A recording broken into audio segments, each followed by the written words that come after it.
Good afternoon everyone. आज current इलेक्ट्रिसिटीचं चौथं lecture आहे. आपण सी ई टीसाठी घेत आहोत. याआधी आपण कंप्लीट केलं 11वीसाठी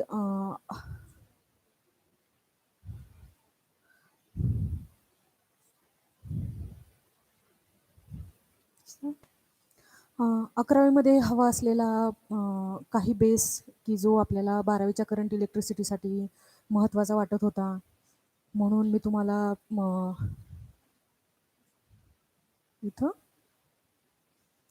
तर की ज्यामध्ये ओहम्स लॉ होता. Resistors are connected in series, resistors are connected in parallel, specific resistance, conductivity यासारखे काही पॉईंट होते की मी जे रिवाईज केले होते, आपल्याला गरजेचे आहेत 12वीच्या करंट इलेक्ट्रिसिटी या चॅप्टरसाठी. आणि त्यानंतर मग आपण सुरू केलं होतं क्रिचॉफ्स करंट लॉ आणि क्रिचॉफ्स व्होल्टेज लॉचा सिनॉप्सिस घ्यायला. 3 साइन कन्व्हेन्शन्स मी तुम्हाला समजावून सांगितली. पहिलं साइन कन्व्हेन्शन क्रिचॉफ्स करंट लॉसाठी आणि त्याच्यानंतरची 2 साइन कन्व्हेन्शन्स क्रिचॉफ्स व्होल्टेज लॉसाठीची. आणि मग आपण मागच्या काही लेक्चर्समध्ये एक्झाम्पल सॉल्व करून घेतली आणि आता आपण चॅप्टरच्या पुढच्या भागात एंटर होतोय की जिथं आहे व्हीटस्टोन्स ब्रिज नेटवर्क. बघा की क्रिचॉफ्स करंट लॉ वापरण्यामध्ये सुद्धा काही मर्यादा होत्या, काही रेस्ट्रिक्शन्स ऑकर होत होती. कारण हा जो क्रिचॉफ्स करंट लॉ आहे तो फक्त करंट फाइंड आउट करण्यासाठी आपण वापरू शकणार होतो आणि सर्किटमध्ये इतरत्र कुठेही नाही. हा क्रिचॉफ्स करंट लॉ अप्लाय केला जातो फक्त आणि फक्त जंक्शन पाशी किंवा सर्किटमधल्या नोड पाशी. त्यानंतर क्रिचॉफ्स व्होल्टेज लॉ होता. तुम्ही बघितलं की एक एक्झाम्पल सॉल्व्ह करण्यासाठी आपल्याला बराचसा वेळ लागला. म्हणजे कॉम्प्लिकेटेड सर्किटचं एक लूप कन्सिडर करायचं. त्या लूप मध्ये एका लूपसाठी एक लिनियर इक्वेशन लिहायचं, दुसऱ्या लूपसाठी दुसरं लिनियर इक्वेशन लिहायची आणि मग ती जी इक्वेशन्स आहेत ती लिनियरली सॉल्व्ह करून आपल्याला हवा तो व्हेरिएबल्स फाइंड आउट करता येत होता.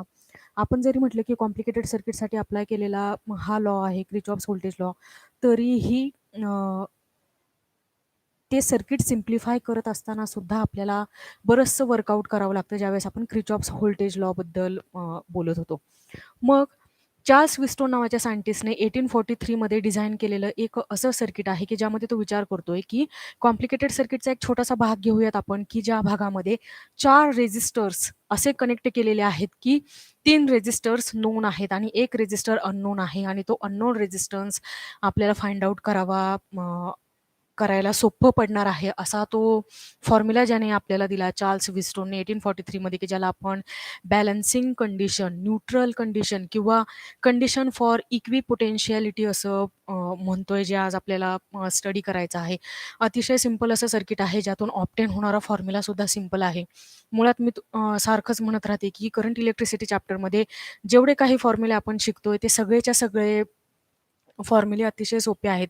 जे फॉर्म्युले युटिलाइज करून आपल्याला कॅल्क्युलेशन जर करावं लागलं तर त्या कॅल्क्युलेशनमध्ये अगदी एखादा भागाकार, एखादा गुणाकार आपल्याला करावा लागतोय. म्हणजे फक्त आपल्याला सर्किट सिम्प्लिफाय करता येणे, सर्किट समजणे एवढीच गोष्ट महत्त्वाची राहते. आणि मग आपण ओहम्स लॉ वापरून Ohm's law apply to complete circuit, Kirchhoff's current law, Kirchhoff's voltage law, व्हीटस्टोनची बॅलन्सिंग कंडिशन वापरून खूप सारे एक्झाम्पल्स MCQs सॉल्व्ह करू शकतोय. तर बघा बोर्डवर जो फ्लॅश होतोय कंटेंट तो वाचा तुम्ही. व्हीटस्टोन्स ब्रिज नेटवर्क आहे. It was design by Charles Wheatstone in 1843. It is use to determine unknown resistance. Unknown resistance find out करण्यासाठी 4 रेजिस्टर्स असतील एका सर्किटमध्ये. 1843 मध्ये डिझाईन केलं गेलेलं सर्किट आहे आणि 3 नोन असताना एक जो अननोन रेजिस्टन्स आहे तो आपल्याला फाइंड आउट करता येणार आहे व्हीटस्टोनने दिलेल्या ब्रिज नेटवर्कने, व्हीटस्टोनने सांगितलेल्या सर्किटमध्ये. बघा याच्या नावामध्येच आहे, व्हीटस्टोनने दिलेलं सर्किट आहे म्हणून व्हीटस्टोन्स नेटवर्क म्हणजे सर्किट, लूप, मेश आपण ज्याला म्हणतोय, आणि ब्रिज म्हणजे त्या सर्किटमध्ये तयार होणारा ब्रिज आहे. त्याच्याबद्दल आपण पुढं बोलूयाच. प्रिन्सिपल, सर्किटमध्ये असे 2 पॉईंट असतील की जे इक्वल पोटेन्शियलला असतील, इक्वी पोटेन्शियलिटी फॉलो करत असतील आणि आपल्याला काय करायचंय तर 11वी पासून आपण म्हणतोय की पोटेन्शियल डिफरन्स जर एखाद्या कंडक्टरच्या अक्रॉस अप्लाय केला तर आणि तरच कंडक्टरमधून करंट फ्लो होतो. नुसतंच पोटेन्शियल अप्लाय केलं किंवा पोटेन्शियल सेम असेल अशा दोन्ही सिच्युएशनमध्ये त्या कंडक्टरमधून करंट फ्लो होणार नाही. म्हणजे इथं आपण तीच कंडिशन वापरतोय की मला काय करायचंय, सर्किटमधले 2 पॉईंट इक्वल पोटेन्शियलला घेऊन यायचे की ज्यामुळं त्या ब्रांचमध्ये, त्या आरमध्ये फ्लो पॉसिबल होणार नाही. आणि अशा सिच्युएशनमध्ये मी म्हणते की ब्रिज काय झालाय, बॅलन्स झालाय. ठीक आहे. मग इथं There is no flow of electric current between any two equipotential points of an electric circuit. या तत्वावर, या प्रिन्सिपलवर हा व्हीटस्टोन ब्रिज नेटवर्क वर्क होतोय. बघा, आपल्याला जे काम करायचं आहे ते या सर्किटवरून करायचं आहे.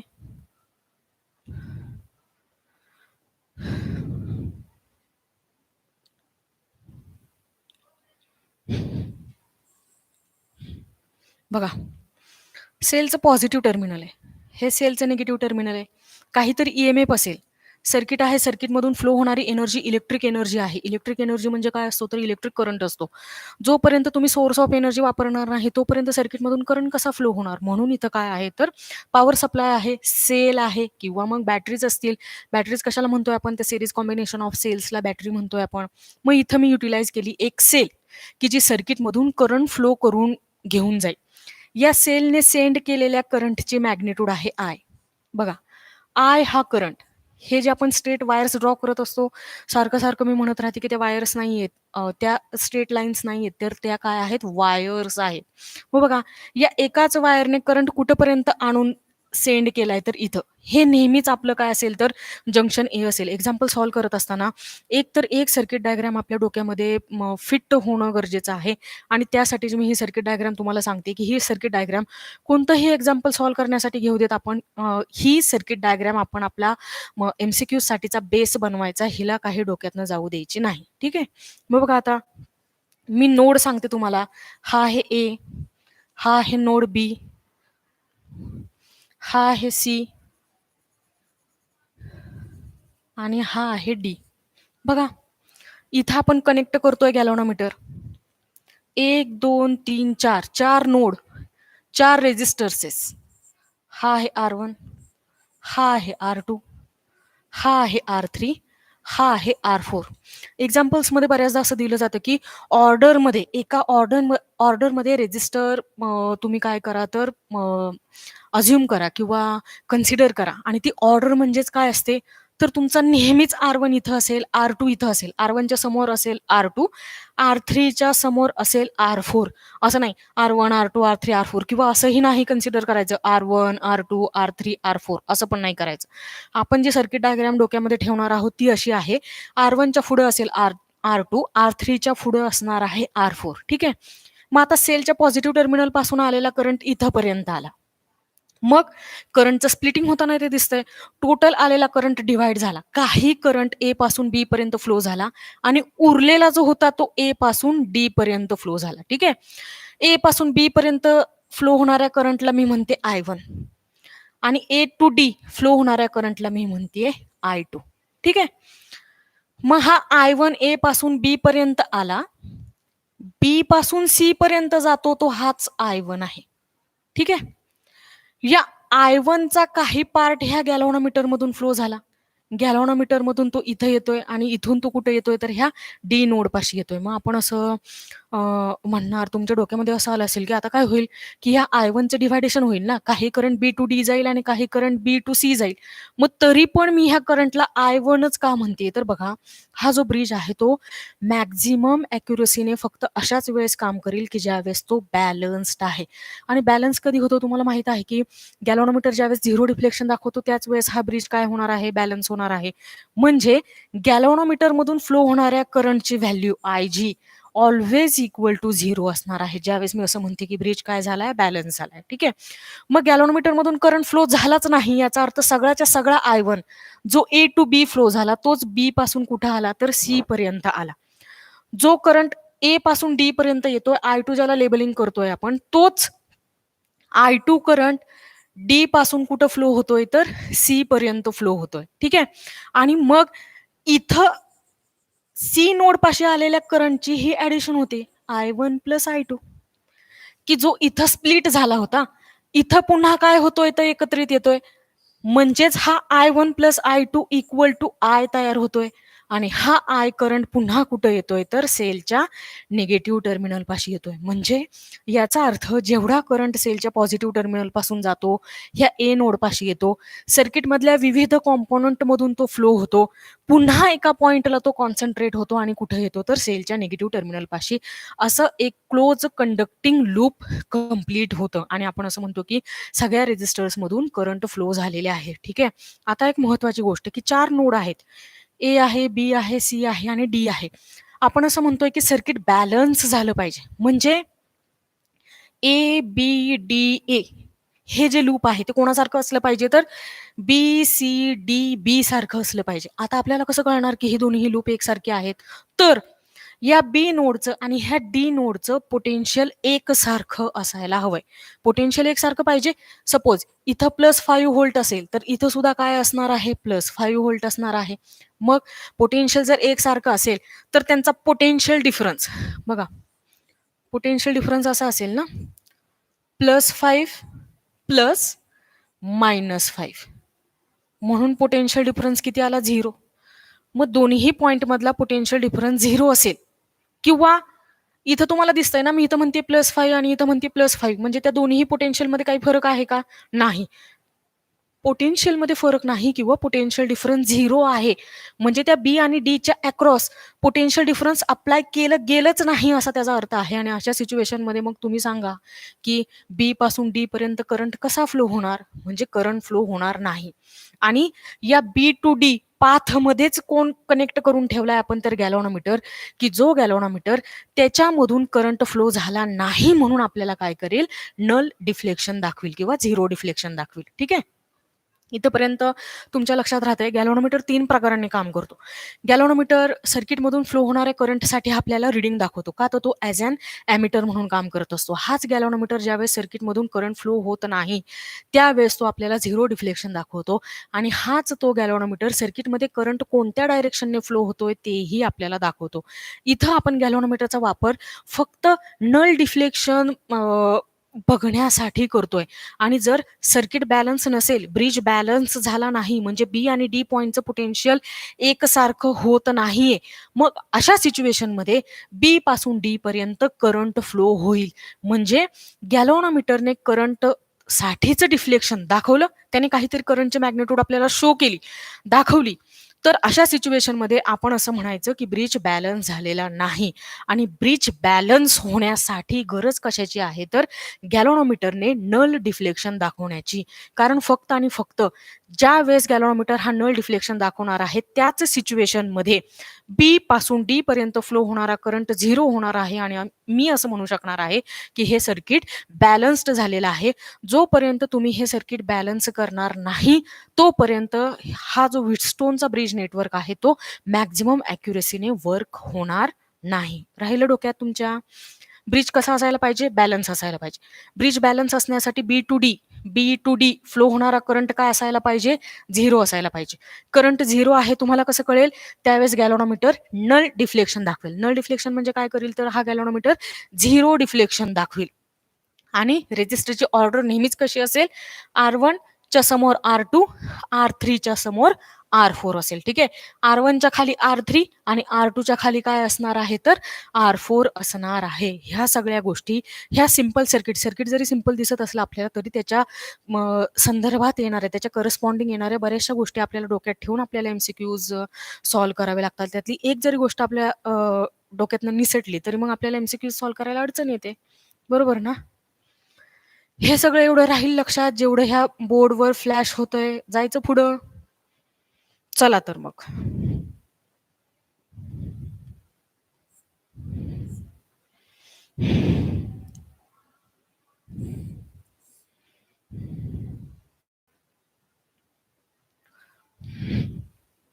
बघा,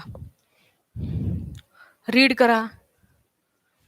फॉर बॅलन्स्ड ब्रिज बॅलन्स होण्यासाठी काय होणं गरजेचं आहे? बॅलन्स होतं ब्रिज म्हणजे काय?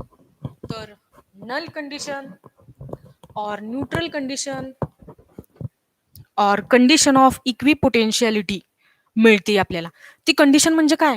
तर ह्याच व्हीटस्टोन ब्रिज नेटवर्कसाठी मिळणारा एक फॉर्म्युला आहे की ज्याच्यामध्ये आपण लिहितोय R1/R2 इक्वल टू R3/R4.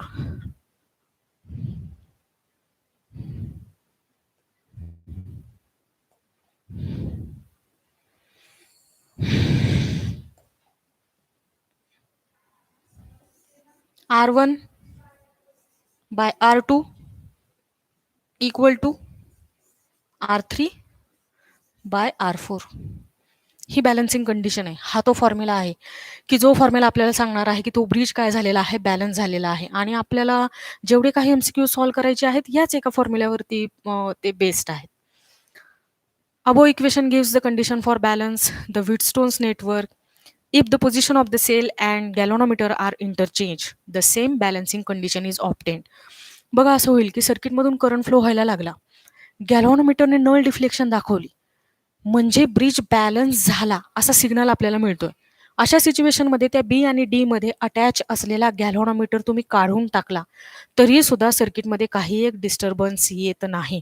किंवा मग ब्रिज बॅलन्स आहे आणि तुम्हाला काय करायचंय की तुमचं असं म्हणणं आहे की प्रत्येक वेळेस बी आणि डीच्याच मध्ये गॅल्व्हॅनोमीटर जोडायचा का, ए आणि सीच्या अक्रॉसच सेल कनेक्ट करायची का? नाही. बी आणि डीच्या अक्रॉस तुम्ही सेल कनेक्ट करू शकता किंवा ए आणि सीच्या अक्रॉस तुम्ही गॅल्व्हॅनोमीटर कनेक्ट करू शकता. सर्किटमध्ये काही एक बदल होणार नाही. बॅलन्सिंग कंडिशन सेम असणार आहे. जरी तुम्ही गॅल्व्हॅनोमीटर आणि सेल यांची जागा इंटरचेंज केली तरी सुद्धा बॅलन्सिंग कंडिशनला काही एक फरक पडत नाही. राहील लक्षात? जायचं पुढं. बघा, the accuracy of Wheatstone's network is maximum when एखादं सर्किट डिझाइन केलं जातं त्यावेळेस ते असं होत नाही ना की त्या सर्किटने कमी ॲक्युरेसीने काम केलं पाहिजे किंवा ते सर्किट सेन्सिटिव्ह नसलं पाहिजे. असं थोडीच ना सर्किट आपण बनवू. म्हणजे आपण जे सर्किट डिस्कस करतोय व्हीटस्टोनने, चार्ल्स व्हीटस्टोनने डिझाइन केलेलं सर्किट आहे ते मॅक्झिमम ॲक्युरेसीने कधी काम करेल हे आपल्याला माहीत आहे की ज्यावेळेस R1 हा कोणासारखा असणार आहे तर R2 सारखा, R2 हा कोणासारखा, R3 सारखा आणि R3 कोणासारखा तर R4 सारखा. किंवा तुम्ही असं म्हणू शकता की हे सगळेच्या सगळे रेजिस्टर्स काय असतील तर सेम असतील. R1 सपोज 1 ओहम असेल तर R2 पण 1 ओहम, R3 पण 1 ओहम, R4 पण 1 ओहम. अशा सिच्युएशन मध्ये मी म्हणेल की तो ब्रिज बॅलन्स होतोय आणि मॅक्झिमम ॲक्युरेसीने वर्क होतोय. नेक्स्ट बघा, the arm consisting of the resistance R1 and R2 are called ratio arms. R1च्या पुढे तुम्हाला काय दिसतोय? R2 दिसतोय आणि ए पासून बी पर्यंत R1 आणि बी टू सी कनेक्शन केलेलं आहे आपण R2चं. तर ह्याच्या दोन आर्म्स आहेत, A to B and B to C. यांना आपण काय म्हणतोय तर रेशो आर्म म्हणतोय. लक्षात ठेवायचं. आणि ह्या रेशो आर्मवरती डिपेंड असतं की तो जो ब्रिज आहे तो बॅलन्स कधी होणार आहे. तो रेशो चेंज केला की जी बॅलन्सिंग कंडिशन आहे त्या सर्किटसाठीची ती सुद्धा चेंज होऊन जाते. The arm consisting of the standard non resistance R3 is non as standard arm. R3 आठवतोय तुम्हाला कुठं आहे? इथं आहे R1.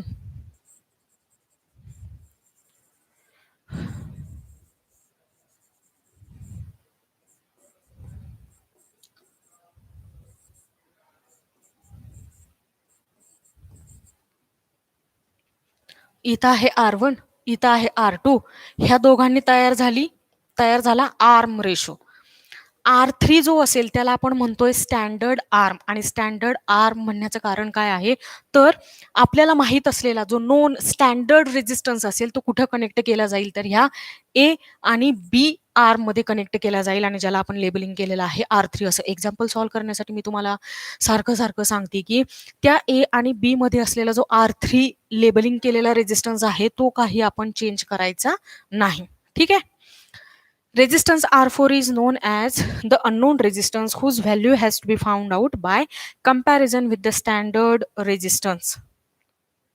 R4 हा अननोन रेजिस्टन्स असेल किंवा तो आपण असं लक्षात ठेवूयात ना MCQ सॉल्व्ह करत असताना जे काही नोन असतील R1, R2 आणि R3 असतील आणि जो अननोन असेल ना तो आपण काय सिलेक्ट करायचा तर ॲज अ R4 म्हणून घ्यायचा एक्झाम्पल सॉल्व्ह करत असताना. आणि हा जो R4 असेल तो आपल्यासाठी काय असणार आहे? अननोन असणार आहे. बघा तुम्हाला सांगते की R1 divide by R2 is equal to R3 divide by R4. मी मगाशी असं का म्हटलं की मॅक्झिमम ॲक्युरसीने काम करणारा तो जो ब्रिज आहे, तो या रेशो आर्मवरती डिपेंड आहे. म्हणजे बघा, सपोज R1 असेल 1 ओहम आणि R2 असेल 1 ओहम. R3 आपल्याला नोन आहे. मी म्हणते सपोज आहे 30 ohm divide by R4 unknown आहे. मला माहीत नाही तो किती ओहमचा आहे. तर अशा सिच्युएशनमध्ये बघा हा 1 डिवाइड बाय 1 हा R4 इथं घेतला, तर R4 इज इक्वल टू किती होऊन जातो? 30 ओहम. आणि अशा सिच्युएशनमध्ये त्या व्हीटस्टोन ब्रिज नेटवर्कची ॲक्युरसी इन्क्रीज झालेली असते. म्हणजे हे कुणी डिसाईड केलं? तर ह्या R1 बाय R2 रेशोने डिसाईड केलं. हो की नाही? मग R1 आणि R2 रेशो आर्ममधला रेशो आहे रेझिस्टन्ससाठीचा घेतलेला, तो व्हॅरी झाला. तर त्या ब्रिज नेटवर्कमध्ये जो नोन आणि अननोन रेझिस्टन्स आहे त्यांचा जो रेशो आहे तो सुद्धा काय होणार आहे? व्हॅरी होणार आहे. ठीक आहे? एक्झाम्पल सॉल्व्ह करत असताना तुमच्या लक्षात येईलच की आपण काय काय बोलतोय आणि कसं कसं त्याचं युटिलायझेशन एका सर्किटला सॉल्व्ह करण्यासाठी आपण करतो किंवा अननोन रेझिस्टन्स फाइंड आउट करण्यासाठी करतोय. Balance condition in Wheatstone's bridge can be obtained by varying resistance arm. हे बघा, जे मी आता बोलत होते ना, ते इथं तो पॉइंट तुम्हाला दिसतोय की बॅलन्स कंडिशन आहे व्हीटस्टोन ब्रिजसाठीची आणि ती आपल्याला ऑप्टेन करायची. तर अशा सिच्युएशनमध्ये मी मूव्ह काय करेल? R3 तर नोन आहे, त्याला काय कुठंही फिक्स केलं तर काही बिघडणार नाही. R4 अननोन आहे, तो कुठेही असला तरी मला फरक पडणार नाही, कारण त्याला फाइंड आउटच करायचा आहे, ऑप्टेनच करायचा आहे. मग अशा सिच्युएशनमध्ये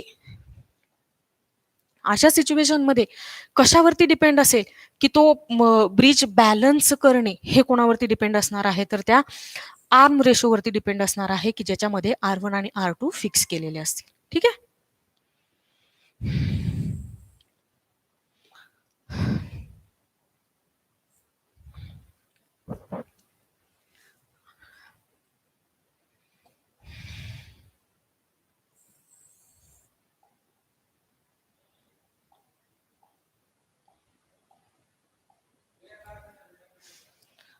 आणि एवढ्या सगळ्या गोष्टी लक्षात ठेवून आपण आता प्रत्यक्ष काम करूयात MCQ सॉल्व्ह करायला. किंवा बऱ्याचदा असं असतं की माझा synopsis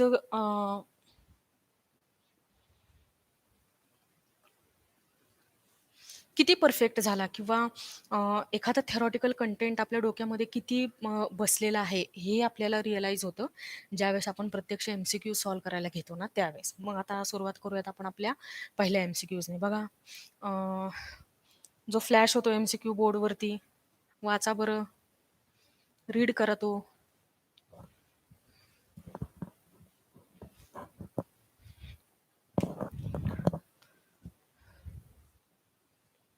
No current flows between two charged bodies when connected if they have the same.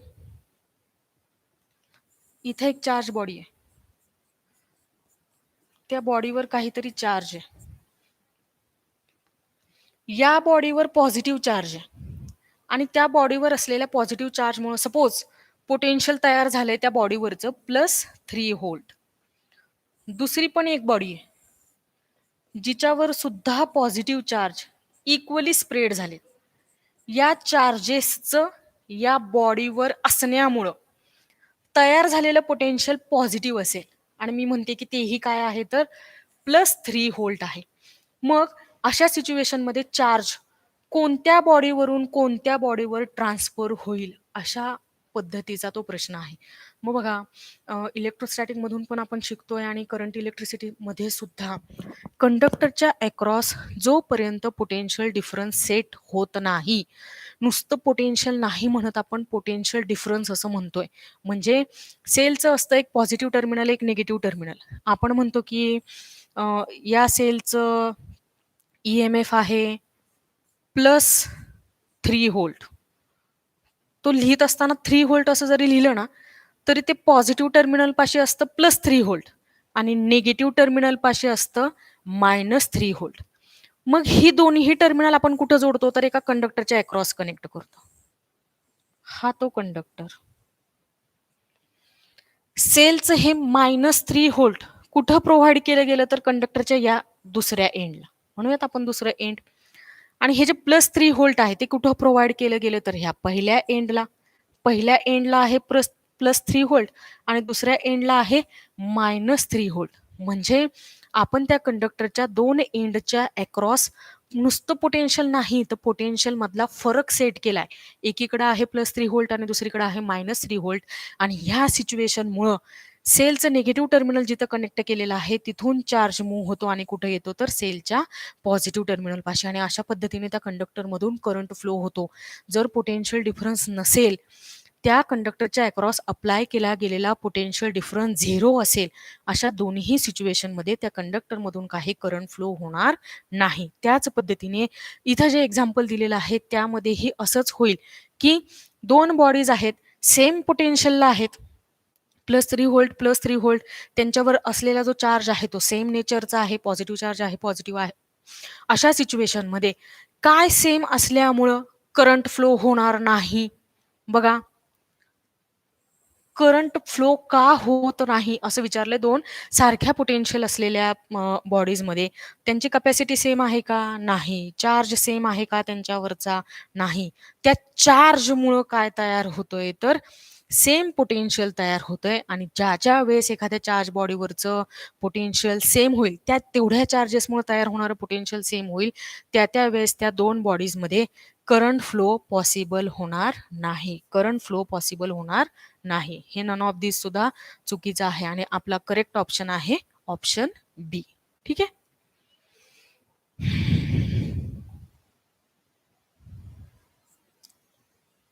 बघा next. In balanced Wheatstone bridge circuit, the current through the galvanometer is 0. Wheatstone bridge नेटवर्कमध्ये Wheatstone bridge network किंवा simply तुम्ही Wheatstone network असं म्हणू शकता किंवा bridge network असंही म्हणू शकता त्या सर्किटला. तर आपल्याला सांगितलं गेलं की ते सर्किट काय आहे? बॅलन्स्ड आहे आणि गॅलव्हॅनोमीटरमधून फ्लो होणारा करंट 0 आहे. आता तर मला हे कळलं थिअरीमधून की एक असं सर्किट डिझाईन केलं जाईल की ज्याच्यामध्ये 2 पॉइंटचं, 2 जंक्शनचं, 2 नोडमध्ये असलेलं पोटेन्शियल एकसारखं केलं जाईल की ज्यामुळं एका नोडपासून दुसऱ्या नोडपर्यंत फ्लो होणारा करंट 0 होईल आणि गॅलव्हॅनोमीटर दाखवेल 0 डिफ्लेक्शन. याचा अर्थ सर्किट बॅलन्स्ड आहे आणि म्हणून गॅलव्हॅनोमीटर शो करतोय 0 deflection. The current through the galvanometer will not be 0 when आता ज्यावेळेस बॅलन्स होता त्यावेळेस गॅलव्हॅनोमीटर 0 फ्लो करत होता. आता सर्किट बॅलन्स नाही. मी म्हणते की बी आणि डीचं पोटेन्शियल एकसारखं नाहीये. पोटेन्शियल एकसारखं नाही म्हणजे पोटेन्शियल डिफरन्स तयार होतोय आणि पोटेन्शियल डिफरन्समुळं ऑब्व्हियसली बी टू डी असा करंट फ्लो होणार आहे आणि ज्या करंटसाठीचं डिफ्लेक्शन गॅलव्हॅनोमीटर शो करेल. म्हणजे याचा अर्थ गॅलव्हॅनोमीटर डिफ्लेक्शन दाखवतोय. याचा अर्थ तो ब्रिज बॅलन्स्ड नाही आहे. ठीक आहे. मग बघा, आता म्हटलंय की गॅलव्हॅनोमीटर काय करेल तर 0 दाखवणार नाही आणि कंडिशन्स दिलेल्या आहेत. कधी? The battery EMF is 0. Battery EMF is 0 म्हणजे सर्किट मध्ये जो एनर्जीचा सोर्स आपण वापरलेला आहे तो कोणत्याही प्रकारचा पोटेन्शियल डिफरन्स कशाच्याच अक्रॉस अप्लाय केलं गेलं नाहीये. म्हणजे त्या रेजिस्टर्स मधून सुद्धा करंट फ्लो होणार नाही, त्या गॅलव्हॅनोमीटर मधून सुद्धा करंट फ्लो होणार नाही. म्हणजे ते सर्किट स्विच ऑफ सारखं ऑपरेट होणार आहे. मग असं तर नाही सांगितलेलं आपल्याला, आपलं सर्किट इनबॅलन्स्ड आहे आणि इनबॅलन्स्ड आहे म्हणून गॅलव्हॅनोमीटर मधून करंट फ्लो होतोय आणि गॅलव्हॅनोमीटर मधून करंट फ्लो होतोय याचा अर्थ तो करंट कुणी फ्लो केलाय तर बॅटरीने फ्लो केलेला आहे. म्हणजे बॅटरी ईएमएफ तर हे कधीच 0 असू शकणार नाही. काहीतरी ईएमएफनेच ती सेल सर्किटमध्ये करंट सेंड करण्याचं काम करतीये. म्हणजे आपला जो फर्स्ट ऑप्शन आहे तो रॉंग आहे. दुसरं वाचते मी. The battery and galvanometer are interchanged. Balanced आहे ब्रिज. त्यावेळेस तुम्ही गॅलव्हॅनोमीटर काढला, सेलच्या जागेवर कनेक्ट केला. सेल काढला तुम्ही, गॅलव्हॅनोमीटरच्या जागेवरती कनेक्ट केला, काही एक फरक पडत नाही. पण ज्यावेळेस ब्रिज अनबॅलन्स्ड आहे त्यावेळेस मात्र तुम्ही असं करू शकणार नाही.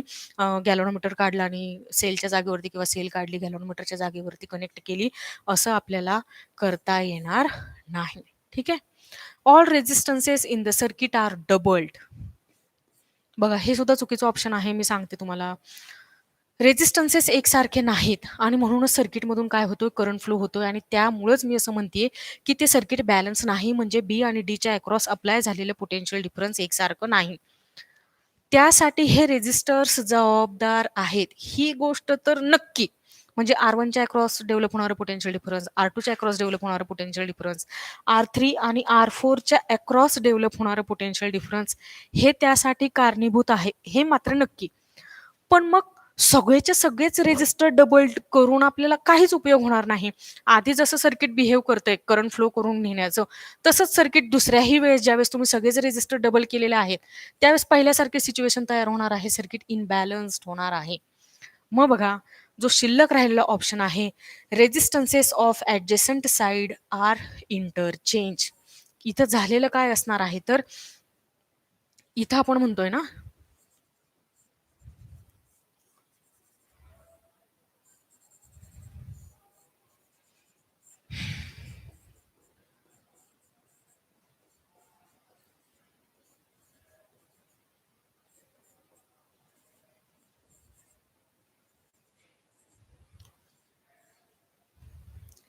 रेजिस्टन्सेस of adjacent side are interchange. इथं जर असं असेल, हा असेल 1 ओहम, हा असेल 2 ओहम, हा असेल 1 ओहम, हा असेल 2 ओहम. मग 1/1 का, तर R1/R2 इज इक्वल टू आला 1, R3/R4 2/2, इथं सुद्धा काय आला 1. मग 1 इज इक्वल टू 1 म्हणजे हे सर्किट काय आहे, तर बॅलन्स्ड आहे. का, तर बॅलन्सिंग कंडिशन व्हेरीफाय करतं हे सर्किट. पण मग जर आता तुम्ही असं केलं, हा इथं आणला आणि हा इथं आणला, किंवा हा इकडं नेताय आणि हा वर नेताय, अशा सिच्युएशन मध्ये मात्र काहीही केल्या आपण सर्किट काही बॅलन्स करू शकणार नाही.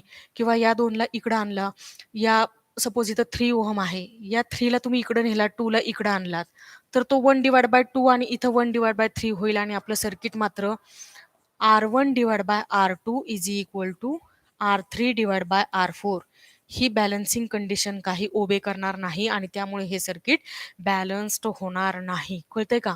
म्हणून आपण असं म्हणतोय की ऍडजसंट साइडचे रेजिस्टन्स इंटरचेंज आपल्याला करता येणार नाही. ज्यावेळेस इथं 1/3 आहे, इथं 1/2 आहे, त्यावेळेस तुम्ही हा जो 3 ओहम आहे तो इथं निहून चालणार नाही आणि हा जो 2 ओहम आहे तो इथं निहून चालणार नाही. ऍक्च्युली हे सर्किट असं असेल, 1/2 is equal to 1/2.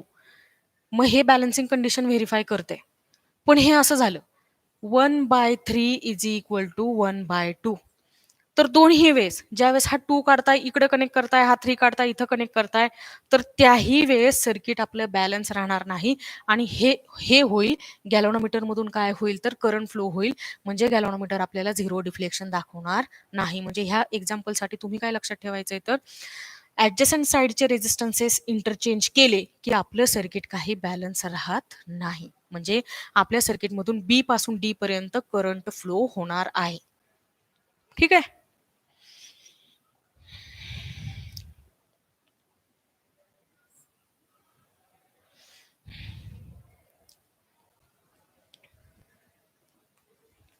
Wheatstone's network is used to measure. Current measurement करण्यासाठी आपल्याकडे ओहम्स लॉ आहे, I is equal to V upon R. करंटचं मेजरमेंट करण्यासाठी आपल्याकडे काय आहे, तर क्रिचॉप्स करंट लॉ आहे. करंटचं मेजरमेंट करण्यासाठी आपल्याकडे क्रिचॉप्स व्होल्टेज लॉ सुद्धा आहे. पोटेन्शियल डिफरन्स मोजण्यासाठी आपल्याकडं व्होल्टमीटर आहे, आपल्याकडे पोटेन्शियोमीटर आहे, आपल्याकडं ओहमचा लॉ आहे, आपल्याकडे Ohm's law apply to complete circuit आहे. EMF ऑफ सेल मोजण्यासाठी सुद्धा आपल्याकडे काय आहे, तर पोटेन्शियोमीटर आहे. आणि मग आपल्याला मोजायचा आहे रेजिस्टन्स. स्पेशली डिझाईन केलं गेलेलं सर्किट आहे की ज्याला आपण व्हीटस्टोन्स ब्रिज नेटवर्क असं म्हणतोय, की ज्याचा वापर करून मी काय करील, तर फक्त आणि फक्त रेजिस्टन्सच मोजेल. बघा ना, क्रिचॉप्स करंट लॉ मध्ये फक्त करंट बरोबर डील केला आपण, entering current is equal to leaving current. Kirchhoff's voltage law मध्ये summation I dot R is equal to summation E, म्हणजे आरचा विचार करावा लागला, आयचा विचार करावा लागला, त्यांचा प्रोडक्ट पॉझिटिव्ह कधी लिहायचा, निगेटिव्ह कधी लिहायचा याचा विचार करावा लागला, सर्किटमधला EMFचा विचार करावा लागला. पण हे सर्किट असं डिझाईन केलं की काही रेजिस्टन्सच्या व्हॅल्यूज जर नोन असतील तर एखादा अननोन रेजिस्टन्स आपण फाइंड आउट करू शकतोय. म्हणजे 4 रेजिस्टन्सेस आहेत ह्या सर्किटमध्ये, 4च असतात बरं का, की ज्यांच्यामुळं आपल्याला 3 रेजिस्टन्सेस नोन ठेवून जो एक अननोन रेझिस्टन्स आहे तो फाइंड आउट करता येतो. म्हणजे व्हीटस्टोनचं जे नेटवर्क आहे ते फक्त आणि फक्त आपण कशासाठी युटिलाइज करतोय, तर ते आपण युटिलाइज करतोय रेझिस्टन्स फाइंड आउट करण्यासाठी. रेझिस्टन्स फाइंड आउट करण्यासाठी.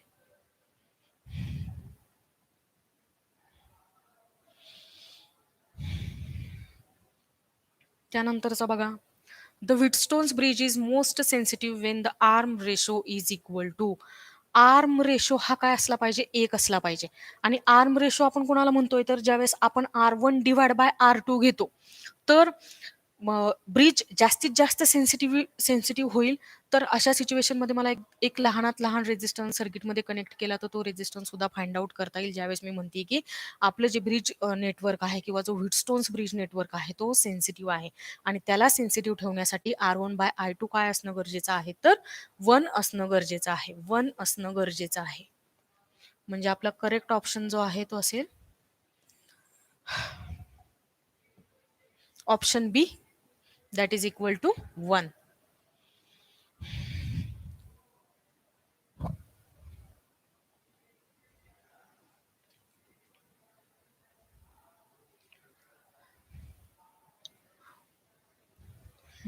पाचवं MCQs आहे, करा, रीड करा, म्हणजे मी तुम्हाला सॉल्व्ह करून देते ते. 4 रेजिस्टन्सेस, 10 ओहम, 10 ओहम, दुसऱ्या 10 ओहम नंतर कॉमा आहे, त्याच्यानंतर अगेन 10 ओहम, 10 ओहम रेजिस्टन्स आपल्याला दिलेले आहेत. आणि चौथा जो आहे तो आहे 15 ओहम. फॉर्म ए व्हीटस्टोन्स नेटवर्क. यांनी काय तयार केलाय, तर व्हीटस्टोन नेटवर्क केलाय. व्हीटस्टोन्स नेटवर्क बिल्ड करण्यासाठी हे 4 रेजिस्टर्स वापरले. पण मग हे बॅलन्स नाहीये. मला कसं कळलं, तर बघा, what shunt is required across 15 ohm resistor to balance the bridge.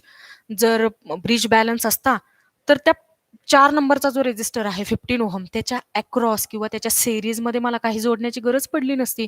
Bridge balance झाला असता. आपण असंही सांगू शकतो की ब्रिज बॅलन्स आहे का नाही. बघा, मी सांगते तुम्हाला की आपण कसं ठरवणार आहोत की ब्रिज बॅलन्स आहे का नाही.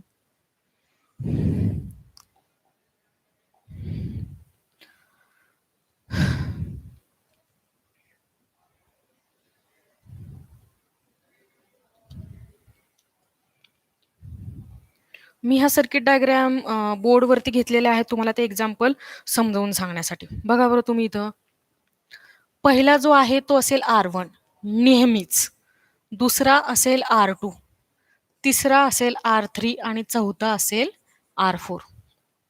हा सिक्वेन्स चेंज करायचा नाही. हा आहे 10 ओहम, दुसरा सुद्धा आहे 10 ओहम, तिसरा सुद्धा आहे 10 ओहम आणि चौथा आहे 15 ओहम. बघा, आपल्याला लगेच कळेल की ब्रिज बॅलन्स आहे का नाही. इथं मध्ये कनेक्ट केलेला असेल गॅलॉनमीटर, गॅलॉनमीटर मधून फ्लो होणारा करंट IG, आणि तो किती असायला पाहिजे, 0 असायला पाहिजे. त्याच वेळेस सर्किट कसं असेल, बॅलन्स असेल. इतर वेळेस सर्किट बॅलन्स नाही. गॅलॉनमीटरने नल डिफ्लेक्शन दाखवली, सर्किट बॅलन्स आहे, आणि गॅलॉनमीटर करंट शो करायला लागला तर याचा अर्थ सर्किट बॅलन्स राहणार नाही. बघा, R1 divide by R2 is equal to R3 divide by R4. R1 आहे 10 ओहम, R2 आहे 10 ohm is equal to R3 आहे 10 ओहम आणि R4 आहे 15 ओहम. 10 डिवाइड बाय 10 इकडे आला इक्वल टू 1. इथं 5 ने भाग दिला मी, इथं आला 2 डिवाइड बाय 3. आता तुम्ही मला सांगा, हा 1 is equal to 2 divide by 3 हे नॉट इक्वल टू आहे ना, हो की नाही. म्हणजे R1/R2 is equal to R3/R4 ही कंडिशन सॅटिस्फाय केली का ह्या नंबर्सने, ह्या 10 ओहमने, या 15 ओहमने? नाही. याचा अर्थ 1 इज नॉट इक्वल टू 2/3. याचा अर्थ R1/R2 is not equal to R3/R4. म्हणजे हा ब्रिज बॅलन्स नाही. इथं गॅल्व्हनोमीटर मधून करंट फ्लो होतोय की ज्याच्यासाठी मला IG ची काहीतरी मॅग्निट्यूड मिळतेय. मग आपल्याला काम काय सांगितलेलं आहे, आपल्याला एक्झाम्पलमध्ये करायचंय काय, तर या 15 ओहम रेजिस्टरच्या अक्रॉस एक रेजिस्टर कनेक्ट केला गेलाय. शंट केला गेलाय. अननोन आहे म्हणून मी एक्स म्हणते. तर त्या R4 बरोबर म्हणजे त्या 15 ओहम रेजिस्टरच्या अक्रॉस शंट केला गेलेला हा जो एक्स आहे, त्या एक्सची व्हॅल्यू मला फाइंड आउट करायची, की ज्यामुळं हे जे ब्रिज आहे हा ब्रिज नेटवर्क काय होईल तर बॅलन्स होईल. तुम्हाला कळतंय का काय? आता तो बॅलन्स नाहीये आणि मला सांगितलेलं आहे तो बॅलन्स करा. बॅलन्स करण्यासाठी गरज कशाची आहे? 15 ओहमच्या अक्रॉस आपल्याला सांगितलं गेलं की एक रेजिस्टर शंट करा. शंट करणे म्हणजे पॅरलली कनेक्ट करणे. त्या 15 ओहमच्या अक्रॉस मी एक अननोन रेजिस्टन्स शंट केला. पण मग तो किती ओहमचा घ्यायचा आणि शंट करायचा हे आपल्याला माहित असायला हवं. म्हणून आपल्याला काय फाइंड आउट करायचे आहे? एक्सची मॅग्निट्यूड फाइंड आउट करायची आहे.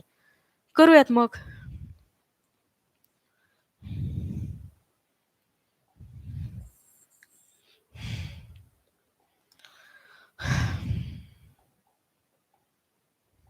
बघा, सगळ्यात पहिल्यांदा मी काम सुरू करील. R1 divide by R2 is equal to R3 divide by R4 ने. इथं तर तुमच्या लक्षात आलं 10 ओहम 10 ओहम 10 ओहम आणि इथं R4 सोबत कनेक्ट केला गेलेला एक्स. आता तुम्ही विसरायचं नाही, इथं R1 आहे, R2 आहे, R3 आहे, R4 आहे, R4 सोबत एक्स पॅरलली. तुम्हाला मी resistors are connected in series, resistors are connected in parallel पहिल्या लेक्चरमध्ये जे घेतलं होतं ते काही विनाकारण नव्हतं. तर अशा प्रकारचं कॉम्बिनेशन ज्यावेळेस मला येतंय त्या व्हीटस्टोन ब्रिज नेटवर्कमध्ये सॉल्व्ह करण्यासाठी, त्यावेळेस मला माहित पाहिजे की पॅरलल कॉम्बिनेशन सॉल्व्ह करण्यासाठी नेमकं करायचं काय असतं आपल्याला. तर तुम्हाला फॉर्म्युला आठवतोय पॅरलल कॉम्बिनेशनसाठीचा? मी म्हटलं होतं की दोनच रेजिस्टर्स असतील ना तर असं लक्षात ठेवा, RP is equal to R1 into R2 upon R1 plus R2. इथं R1 ला कन्सिडर करूयात R4 आपल्या ह्या सिस्टीमसाठी आणि R2 ला कन्सिडर करूयात X. इथं R4 प्लस X. मग आता मला करावं काय लागेल बघा. इथं R1 बाय R2 आहे 10 divide by 10 is equal to R3 सुद्धा 10 आहे. पण R4च्या ऐवजी दोन रेजिस्टरचं पॅरलल कॉम्बिनेशन आहे R4चं आणि Xचं, की जे पॅरलल कॉम्बिनेशन हे असेल R4 into x divide by R4 plus x. 10 divide by 10 1 equal to 10 divide by R4 ची व्हॅल्यू किती आहे 15. मग मी इथं लिहिते 15 into x 15x divide by 15 plus x. हे 2 वेळा डिवाइड झालेला नंबर आहे हा 15 प्लस एक्स. काही विचार करण्याची गरज नाही, त्याला इकडे घेऊन जायचं न्यूमरेटरला. 1 is equal to 15 plus x multiplied by 10 divide by 15 into x. 15 into x इथं येतो, इथं डिनॉमिनेटरला आहे, लेफ्ट हँड साईडला आल्यानंतर न्यूमरेटरला येईल 15x equal to 150 plus 10x. ब्रॅकेटच्या बाहेर असलेल्या नंबरने ब्रॅकेटमध्ये मल्टिप्लाय करून घ्यायचं. मग काय झालं 15x हा 15x हा 10 लेफ्ट हँड साईडला आला तर झाला minus 10x is equal to झाला 150. 15x मधून 10x सबस्ट्रॅक्ट झाले 5x is equal to 150. Therefore x is equal to 150 divide by 5. x is equal to 30 ohm. म्हणजे एक्स ची मॅग्निट्यूड किती असायला पाहिजे 30 ओहम असायला पाहिजे. हा जो रेजिस्टर आहे इथं कनेक्ट केला गेलेला तो 30 ओहम असायला पाहिजे, की ज्यामुळे आपला ब्रिज काय होईल बॅलन्स्ड होईल. कळतंय का तुम्हाला? मग इथं बघा बरं या कॉम्बिनेशनचं आन्सर काय येते बघूयात आपण. इथं हा R4 असेल 15 इंटू एक्स किती आला बरं आपला 30 डिवाइड बाय इथं 15 प्लस 30 इथं झाला 450 डिवाइड बाय हा किती झाला 45. 450 डिवाइड बाय 45 किती आला 10. कळलं तुम्हाला?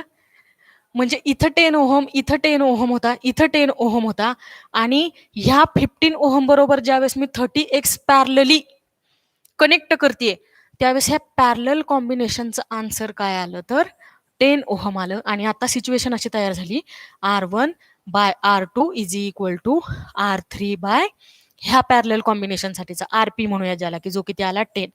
1 इज इक्वल टू 1 म्हणजे ब्रिज काय झालाय तर बॅलन्स झालेला आहे. आणि आता अशा सिच्युएशनमध्ये बी पासून डी पर्यंत करंट फ्लो होणार नाही, म्हणजे गॅल्व्हनोमीटर करंटसाठीचे डिफ्लेक्शन दाखवणार नाही, म्हणजे आपला ब्रिज काय होईल तर बॅलन्स्ड होईल. ठीक आहे. आज जेवढे काही MCQs आपण डिस्कस केले ते तुम्हाला समजले असतीलच अशी अपेक्षा करते. जर काही प्रॉब्लेम वाटत असेल किंवा डिफिकल्ट कुठं काही वाटलं तर आपण मीटिंगमध्ये भेटतोच आहोत. आजच्या या लेक्चरमध्ये एवढंच. भेटूयात आपण आपल्या पुढच्या लेक्चरमध्ये. तोपर्यंत टेक केअर. Bye bye.